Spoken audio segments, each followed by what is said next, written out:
Welcome to the Roundtable Perspective. I'm your host, Tom Roach. I'm joined today by Dr. Giovanni Aloi, who is a teacher at the School of the Art Institute and also has a book that came out called Speculative Taxidermy. Welcome to the Roundtable Perspective. Thank you for having me. What is speculative about taxidermy?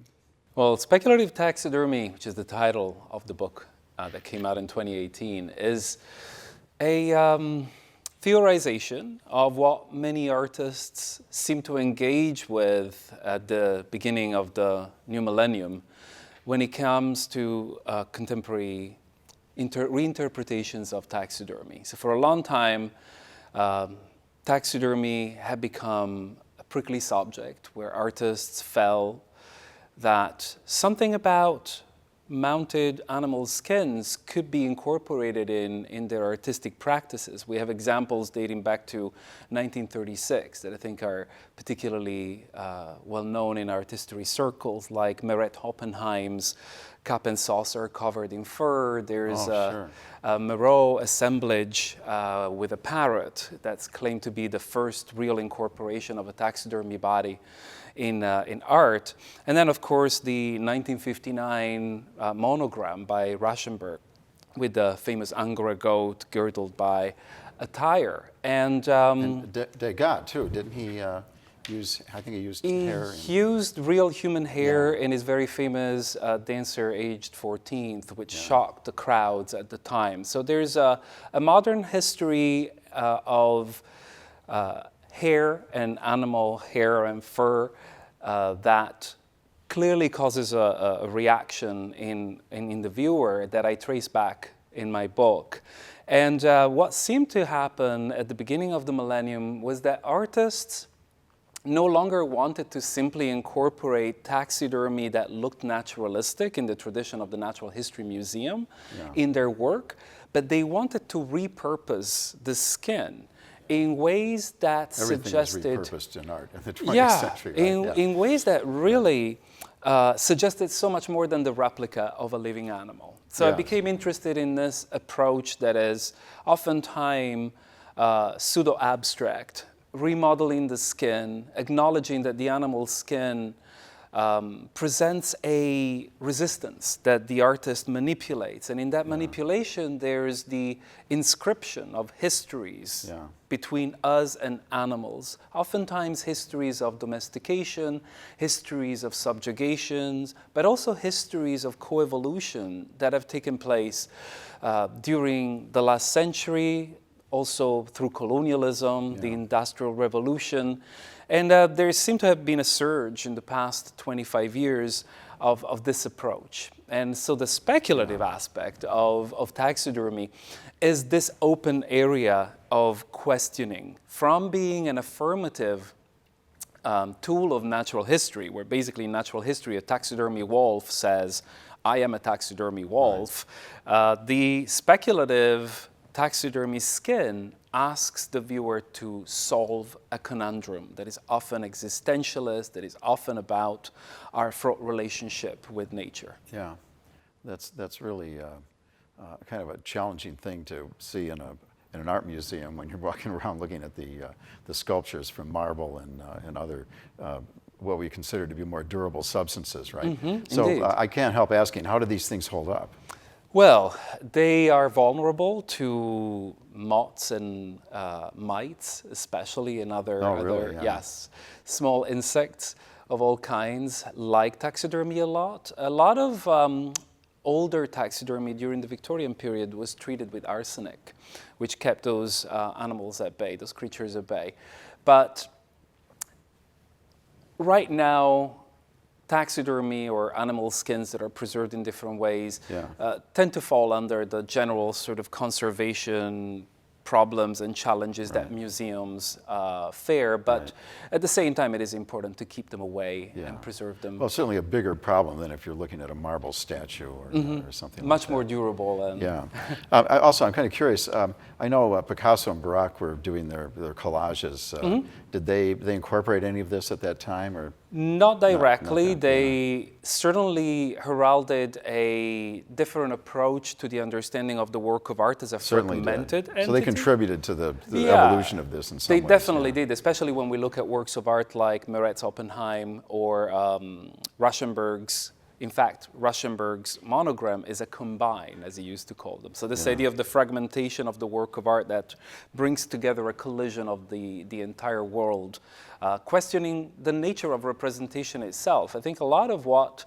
we see happening with speculative taxidermy is really a big question of what is realism, the realism that we see represented by taxidermy animals in the Natural History Museum, which is, of course, fiction. Taxidermy is always fiction, but the assumption as we walk through the Natural History Museum halls is that taxidermy is reality. It represents that it represents animals in a very photographs are faithful technically way. fictions too. Absolutely. Right? But Moments we have in degrees time. of closeness to what we're representing, right? Yes, always marked by the distance between us and the natural world that we can never fully fill with anything that goes beyond an interpretation. So what about the basic taxidermy bear or owl or something? Do you consider those art if that's all that it is? The question about taxidermy and art is perhaps one of the most interesting blind spots in the history of art, because we oftentimes talk about the distinction between craft and high art, especially as it becomes more demarcated during the 19th century.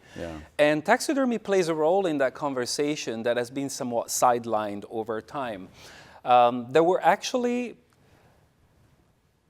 champions of taxidermy who advocated for better and more accurate practices to study anatomy, for instance, more carefully, to reproduce the animal body involving nuances that conveyed an emotional feeling, an emotional response in the viewer, that also supported the idea that at that point, especially towards the late 19th century, taxidermy should be considered a high form of art, a fine art of the kind that we see in the salon, along with classical sculptures and paintings. But there was a lot of pushback because technically taxidermy, despite the fact that it's oftentimes the work of very skilled artists who reproduce the anatomy of an animal with great accuracy, utilizes the animal's skin as its final component. And that is the big difference between classical art and taxidermy. Classical art tends to utilize materials such as marble or bronze.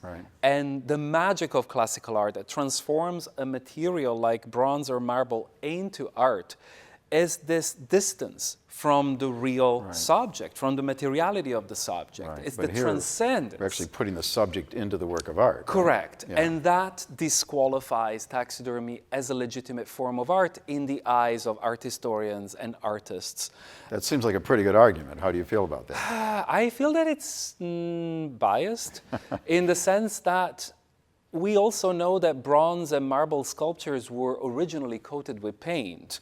They only became white and bronze color because of the neglect of following civilizations that didn't retouch these sculptures. So the idea of a surface, the surface of a sculpture in Western art is so much more complex. And I think taxidermy brings in this element that short circuits the real, or let's say the presumed distinction between craft and art, and it problematizes that conversation. You know, I still go back to, you know, the 20th century focus on the materials and the formalist look at line and shape and things like that. I mean, would you say that the taxidermist has the same range of options when creating something that someone who's working in pen and ink or pastels or marble has? Well, to a degree, we can argue that the shackles to realism become part of the problem with the acceptance of taxidermy as a form of Right. modern art. That's my especially. question, yeah. Because by the time it begins to gain traction among artists, Yeah. it doesn't speak the language of Cubism. It doesn't speak the language of Dada art. Right. We find it surfacing in Surrealism, and it's not a coincidence because Surrealism developed a different relationship with realism. Sure. And that magical aspect of materializing something that is in the wrong place, uncanny, that is somewhat stuck in time and the result of an enchantment. You know, Surrealism was more amiable, but then Taxidermy fails to insert itself in the discourses of modern art, of a more kind of like modernist. Yeah, it's an interesting point about Surrealism, though. I mean, you know, you could argue that any taxidermy creature is essentially a surrealistic image, right? Absolutely, Because you've taken it totally out of its context and you put it somewhere that's causing you to think about it in very different terms. And I think that's an essential element of surrealism, right? And the uncanniness of the stillness. You know, actually, when I summoned all the arts that partook in the making of dioramas, I forgot to mention photography, which is the quintessential idea there. It's a sculptural photographic rendition in which the realism of the representation transports us to a faraway place, and yet it transports us to a place of the imagination, because the nature represented in the diorama is the nature of the Garden of Eden. It's the nature of pristine beauty in which humans have had no dealing, no contamination, no partaking. So it becomes this separation. It reassesses the separation between us and nature, the separation between nature and culture. So in a sense, there is a very interesting dimension there in that what is taxidermy representing, especially in the context of modern art. I think by the time we find it in Surrealism, that almost was like the golden opportunity. Yes, I see what you're saying. For taxidermy to gain some traction, and then of course it fizzled out again until recently, where artists, I think, felt compelled to revisit taxidermy because of the Anthropocene, because of the conversation on climate change, and the idea that our relationship with nature manifested itself again. The wrongness of our relationship with nature, the shortcomings manifested themselves again so strongly that taxidermy mounts came back from the past to haunt us, asking why? What do we do now with this? And then when we find that the more recent wave of taxidermy art. The question of whether it is art or not depends on the context, mostly, and whether the establishment is prepared to accept that object, that it's extremely artful, as a work of art or not. So in a sense, there's an institutional validation process that takes place there. I actually think that the diorama, which is not normally considered art, especially in the history of art book, we never encountered the 19th century dioramas, like late 19th century dioramas in the Natural History Museum as an artistic form of expression, and yet they are the collision of all the arts, theater, performance, painting, sculpture, they're all summed together. And to me, it's a paradox that the establishment would relegate that incredible manifestation of our ability to fictionalize nature to a corner, while other sculptures, like for instance, Degas' ballerina, other expressions that are so much more simple and basic, would be considered art. Controversial, but yet accepted within that realm. Very good. Film comes to mind. There's a scene in 12 Monkeys, and they make a cut, and there's this bear like this, and one of the characters is underneath it, and your first thought is, what is this surrealistic image I'm looking at? Where did this bear come from? And then you realize it's a stuffed bear. There's also a real bear in there, I think, at some point. But you know, in a way, we're doing that with film, aren't we? Because film's photography and diorama and a lot of those things mixed together, and some film is very surrealistic, right? Yeah, absolutely. I mean, we can think about Psycho, Hitchcock's Psycho, features a number of taxidermy birds. Yes, it does, doesn't it? Yeah. And so culturally... And the birds, of course, probably. Some of the crows on the fence. And I feel like that's why taxidermy is interesting. It's a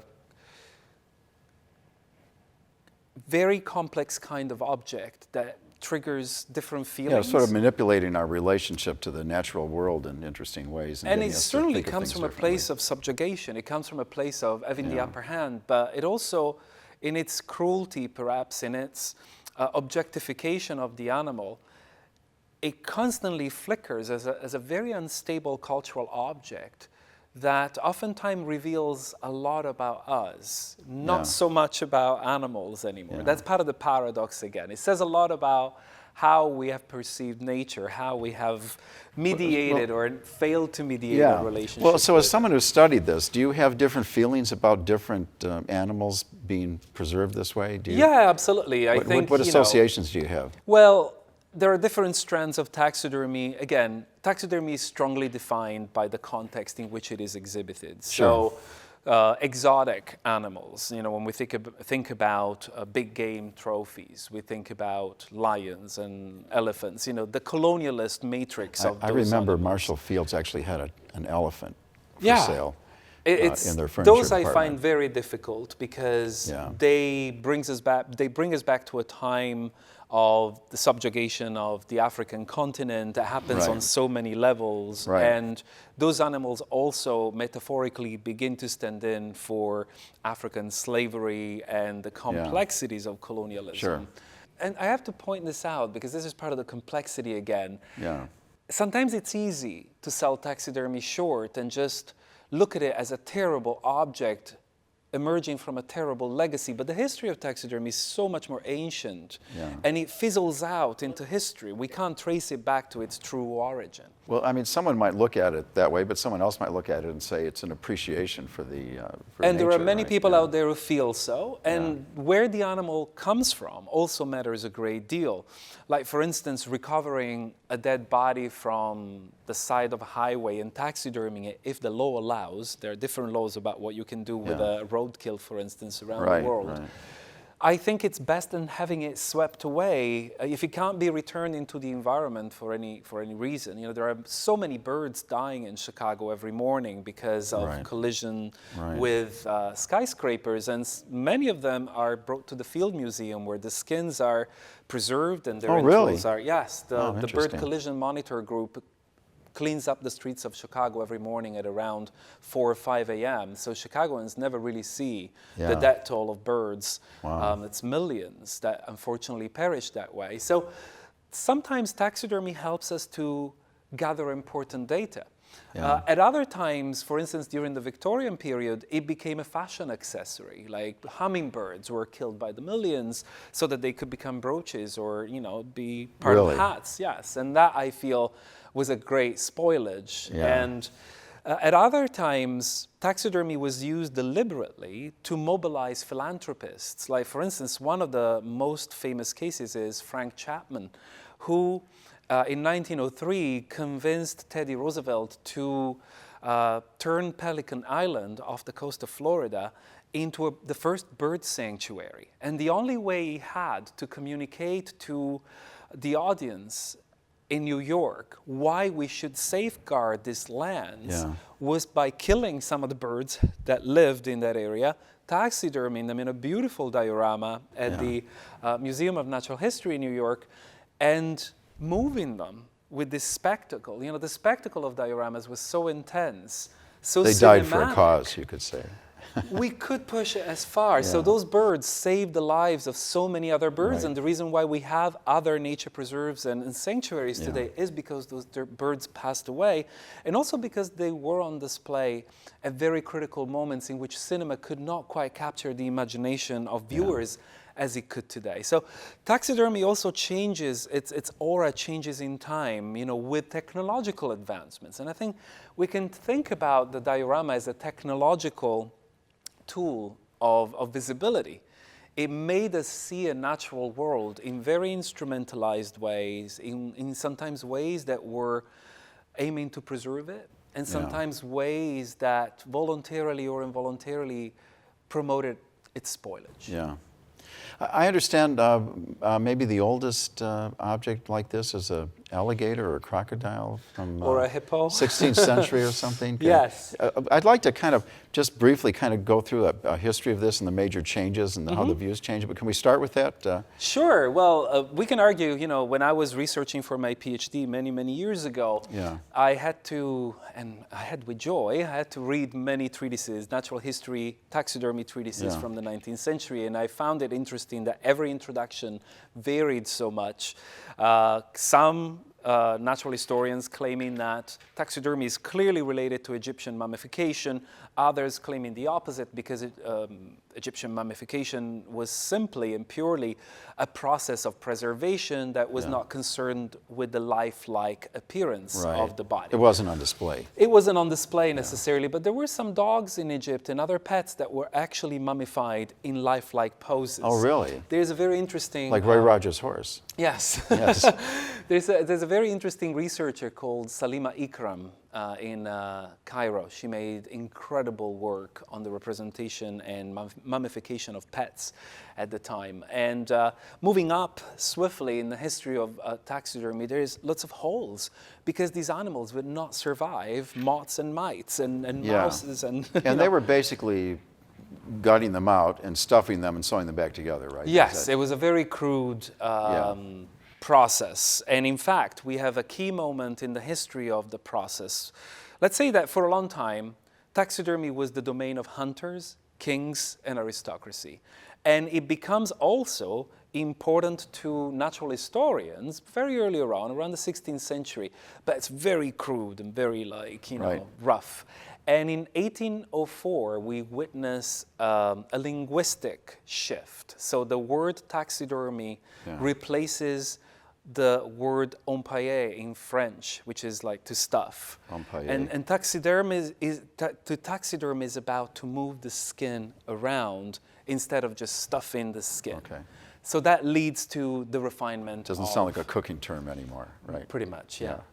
But there are very crude surviving mounds, like the hippo at the Speculative Museum in Florence, that is a piece of botched taxidermy, really. But it served the purpose for a while. Yeah. Yeah. I suppose some things lasted longer because of the nature of the skin. The thickness of the skin, like crocodiles hanging from the ceiling of churches across northern Italy and France. Yes, they used to be the incarnation of the devil. So the thickness of the skin made them survive centuries much more easily than others. So what are some key moments here in the history of all of this?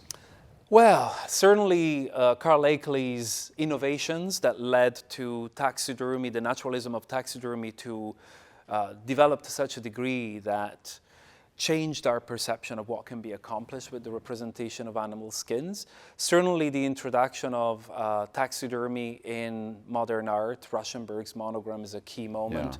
And more recently, artists trying to undo, break apart, and remodel taxidermy to evidence colonialist narratives and to find way forward. Like, what can we do? What do we do with this heritage? And how can we reconfigure this animal skin so that it points towards a more sustainable future and a more empathic future with animals? And I know that might sound like a paradox or a controversy, but oftentimes these artists work with reclaimed trophies. They work with animal skins that were obtained humanely out of, you know, just instances in which the skin becomes available. They certainly don't go out on the field to kill animals anymore to make their art. Right, although that still goes on with hunters. Especially with trophy hunters, yes. It's unfortunate. Well, we're in the Chicago area here. Is there some place you would recommend people go to see some examples of what you're talking about? Well, the Field Museum is certainly one of the biggest and best collections of taxidermy in the world, also because Carl Akeley worked there. And some of the dioramas are absolutely stunning. There is also a very... So these are world-class dioramas we have here in Chicago. In Chicago, we're very, very lucky with that. And there's also a number of shops around Chicago that deal with taxidermy. One of them in Andersonville called Woolly Mammoth often has some curiosities and some pieces that are fascinating for a number of reasons. Yeah. Well, what about the Art Institute? Are there some paintings there or some sculpture that have incorporated this? Not that I recall. We don't have taxidermy on display. There's animal skin that is part of certain artifacts, especially in Sure. the African art collection. Oh, okay. Yes. What but not form are taxidermy. they in? What's the? It's just part of traditional gears and costumes. One last thing here before we wrap up. Is there something else that we think of in this category? Is there something else that we tend to, some artifact that we tend to preserve similar to taxidermy? I know museums are full of, fossils and things like that. Is there another tradition of saving?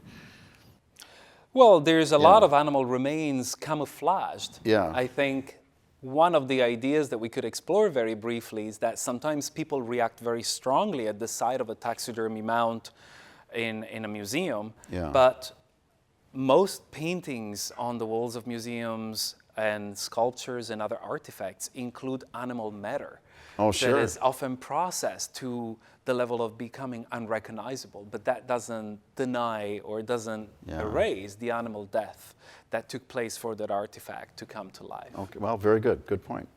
That's all the time we have for our program. Thank you to Dr. Giovanni Aloi for joining me today on the Roundtable Perspective. I'm your host, Tom Roach. I'll see you next time.